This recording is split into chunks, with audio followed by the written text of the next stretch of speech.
নমস্কার। আজ আমরা দেখব একটি পাসওয়ার্ড প্রোটেক্টেড পিডিএফ ফাইলকে আমরা কিভাবে আনলক করতে পারি। আনলক অনেক রকমভাবে করা যায়। আপনি ওয়েবসাইটে বিভিন্ন বা গুগলে গিয়ে যদি লেখেন যে আনলক পিডিএফ, তাহলে অনেক রকম সাইট ওপেন হয়ে যাবে। একটা কথা আমাদের এক্ষেত্রে মনে রাখা প্রয়োজন, কনফিডেন্সিয়াল তথ্যগুলোতেই কিন্তু পাসওয়ার্ড প্রোটেক্টেড থাকে, যেগুলো সবাই যাতে ওপেন না করে।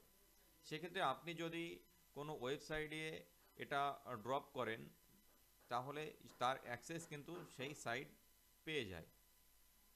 এখানে দেখেন আমি আনলক পিডিএফ বলে লিখেছি, লেখার পর দেখেন এখানে অনেক রকম সাইট কিন্তু ওপেন হয়ে যায়। অনেক রকম ভাবে আপনি কিন্তু এই ফাইলটাকে আনলক করতে পারবেন এবং পরবর্তী সময়ে এই ফাইলটি আর পাসওয়ার্ড দেওয়ার প্রয়োজন হবে না ওপেন করার জন্য। সেক্ষেত্রে কোনো সাইটও কিন্তু তার অ্যাক্সেসটা সম্পূর্ণ পেয়ে যাওয়ার ফলে সমস্যা হতে পারে। বেশিরভাগ সমস্যা হয় না, কিন্তু আপনার সিকিউরিটি আপনার কাছে। তো আপনি কিভাবে এটাকে আনলক করতে পারেন সেটা নিয়েই আজকের এই ভিডিওটি আশা করি আপনাদের ভালো লাগবে। সম্পূর্ণ দেখবেন, আর ভালো লাগলে অবশ্যই লাইক, শেয়ার অ্যান্ড সাবস্ক্রাইব করবেন। এই যে ফাইলটি দেখতে পাচ্ছেন 01 বলে ফাইলটির নেম দেওয়া আছে, এটা যদি আমরা ওপেন করতে চাই তাহলে কিন্তু এখানে পাসওয়ার্ড চাইবে, কারণ এটা পাসওয়ার্ড প্রোটেক্টেড পিডিএফ ফাইল। এই ফাইলটিকে আমরা এমনভাবে ওপেন করতে চাই যে পরবর্তী সময়ে ওপেন করার জন্য কিন্তু আর পাসওয়ার্ডের প্রয়োজন পড়বে না। আপনারা এটা কিন্তু মোবাইলের মাধ্যমে করতে পারেন বা কম্পিউটারের মাধ্যমে করতে পারেন। আপনাদের সবার মোবাইলে এখন বর্তমানে জিমেল আছে, জিমেলের ড্রাইভও আপনি ওপেন করে নেবেন। জিমেলের ড্রাইভটি ওপেন করার পর আপনাকে নিউতে যেতে হবে। নিউতে যাওয়ার পর আপনাকে ফাইল আপলোড করতে হবে। যে ফাইলটি পাসওয়ার্ড প্রোটেক্টেড ফাইল, সেই ফাইলটি আপনি ওপেন করবেন। আমার যে পাসওয়ার্ড প্রোটেক্টেড ফাইল সেটা 01 নামে সেভ করা আছে। আমরা এটা সিলেক্ট করব এবং ওপেনে ক্লিক করব, বা ডবল ক্লিক করার পর এটা অটোমেটিক কিন্তু ড্রাইভে চলে আসবে। আপনারা এটা খুব সহজে মোবাইলের মাধ্যমে করতে পারেন। ভিডিওটি সম্পূর্ণ স্টেপ বাই স্টেপ দেখবেন, তাহলে সম্পূর্ণভাবে কিন্তু আপনি বুঝতে পারবেন বিষয়টি। দেখেন এখানে কিন্তু আপলোড হচ্ছে। আমি যে ফাইলটা এখানে দিয়েছি সেটা আপলোড হয়ে গেছে। এটা দেখতে পাচ্ছেন, এটা আমাদের সম্পূর্ণভাবে আপলোড হয়ে গেছে ড্রাইভে। আপনারা এটা কিন্তু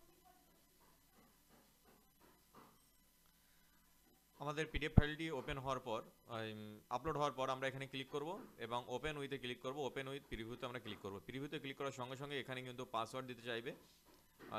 পাসওয়ার্ড দিয়ে দিতে হবে, যে পাসওয়ার্ডের মাধ্যমে পিডিএফটি খোলা হয় বা খোলা যেত, সেই পাসওয়ার্ডটা আপনাকে এখানে এন্ট্রি করে দেবেন এবং সাবমিটে ক্লিক করবেন। দেখতে পাচ্ছেন পাসওয়ার্ড দেওয়ার সঙ্গে সঙ্গে কিন্তু এটি ওপেন হয়ে গেল। এবার আমরা এই যে প্রিন্ট অপশান আছে এখানে আমরা ক্লিক করব। ক্লিক করার সঙ্গে সঙ্গে কিন্তু আবারও পাসওয়ার্ড চাইবে, তো সেই পাসওয়ার্ড আপনাকে এখানে দিয়ে দিতে হবে এবং সাবমিটে ক্লিক করতে হবে। পাসওয়ার্ড দেওয়ার পরে এবারও কিন্তু পাসওয়ার্ডটি খুলে গেছে, এই পিডিএফটি খুলে গেছে। এবার আমরা এই প্রিন্ট অপশান আমরা ক্লিক করব এবং এখানে চুজ করে নেব সেভ অ্যাজ পিডিএফ।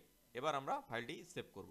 সেভ করার পর আমরা এখানে কিন্তু একটা ডেস্টিনেশন আমরা চুজ করে নেব। আমরা ডেস্কটপ চুজ করে নিচ্ছি। ডেস্কটপ চুজ করে নেওয়ার পর আমরা এখানে একটা নাম দিলাম 03। এবার সেভে ক্লিক করলাম। আমরা সেভে ক্লিক করার পর এটা কিন্তু ডেস্কটপে সেভ হয়ে গেল।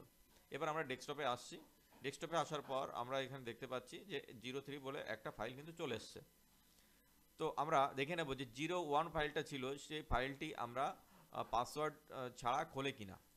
01 ফাইলটা আমরা ওপেন করার চেষ্টা করছি। এটা কিন্তু পাসওয়ার্ড প্রোটেক্টেড এখনও আছে, পাসওয়ার্ড দিতে চাইছি এখানে।